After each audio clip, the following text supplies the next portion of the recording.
we're seeing the backcourt fill out the front court. We know Dane Danger is there. We know Nick Jourdain is there, and I think we both agree that that's a solid start, but there still needs to be more added to that unit. A couple names that have come up, Jayden Quaintance is a 5-star center. High school, he just got out of his NLI. It's so difficult now between NIL and NLI. But just got out of his NLI from Kentucky, visited Louisville last week, also plans on visiting Memphis and Arkansas at some point. That would obviously be a welcome addition. And then also Memphis has reached out to former Memphis Tiger, former Oklahoma State Cowboy, and former Ole Miss Rebel now, and Musa Cisse, who, as just mentioned, spent time here coming out of high school. So with some of the targets that are out there, Kenny, what do you want to see from this front court? And I guess you don't even have to go specific player, but you can now that we know more targets. What's the best way to construct this front court to complement what has already been built in the back court? I know it's going to be very difficult. The reaction to the reporting by Hitman Hoops that Memphis had interest and had reached out to Musa Cisse. I think Musa entered the transfer portal last week, and you started to kind of hear some rumblings that Memphis was interested in him. There's been a lot of reaction, wouldn't you say, Christian? Like a lot of reaction about, oh my gosh, like, why would you go get Musa Cisse? Like, right. Why? We know what he did in the summer. Have you ever had a chance to really look back at his numbers and what he did on the court for the Tigers during his 1 year here? Yeah, no, I mean, I've definitely looked at it, and I would say I'm a little bit more on the fence. Like, I'm not a hard yes, I think it's the best fit, and I'm not a hard no that it doesn't make sense. Gotcha. Musa's obviously played 4 years collegiately now. He's never been a volume minutes guy because of his weaknesses. You look back at his freshman year, 6 points, 6 rebounds, block and a half. Arguably his best year, maybe his 1 year or his year at Oklahoma State. His sophomore year at Oklahoma State was probably his best college year. He won Big Ten Defensive Player of the Year. Yeah, and I think you've got to look at him a little bit in a vacuum. I don't think you can look at the totality of what he is as a player and say yes or no. Yeah. I think you have to look at how can he impact the game, because offensively he's just not going to make a big impact. He's still, after all this time, not extremely skilled. Right. As I mentioned a minute ago, he's not a high volume minutes guy, but what he does bring is the ability to get up and down the floor, which we know is important in this system.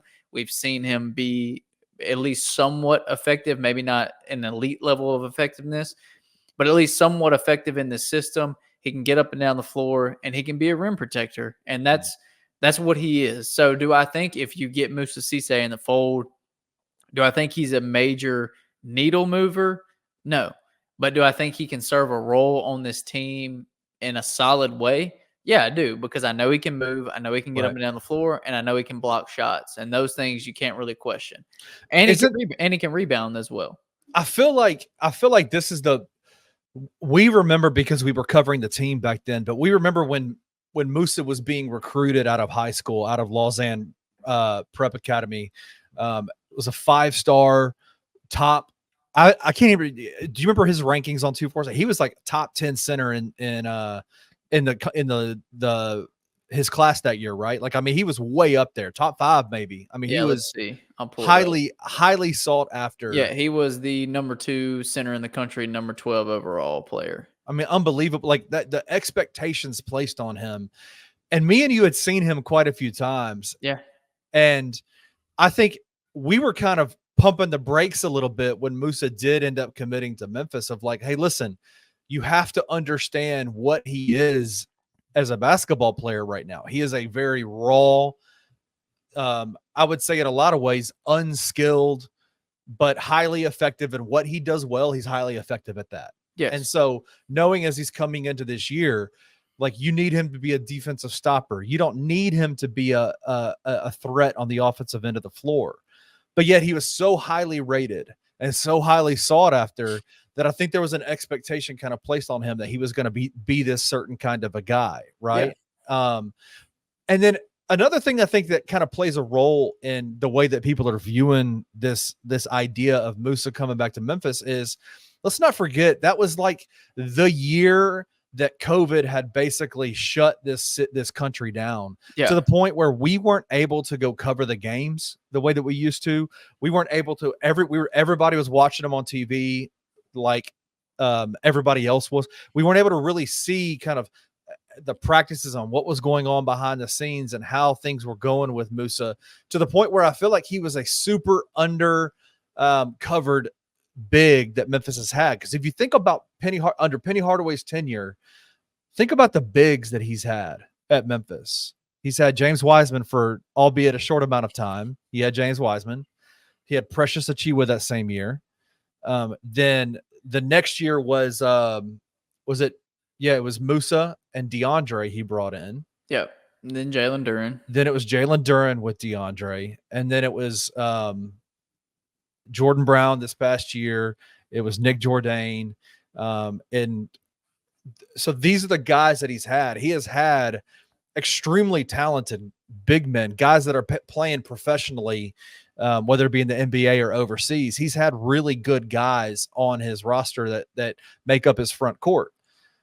And I think Musa gets looked at in a kind of an unfair way because we weren't able to cover him the way that we wanted to. And because I think that I think that he was just kind of caught up in this idea that we need you to be that number 2 center in the entire country coming out. This is our expectation for you. Well, we were preaching the whole time, it ain't going to be that way. It's not going to be that way. Yeah. But what we saw from Musa then is exactly what we need from him now. He's just got 4 more years of experience under his belt. And so I think that we can sit here as media, as pundits, the Tiger fans can sit there and they can, as fans, like react emotionally to the situation.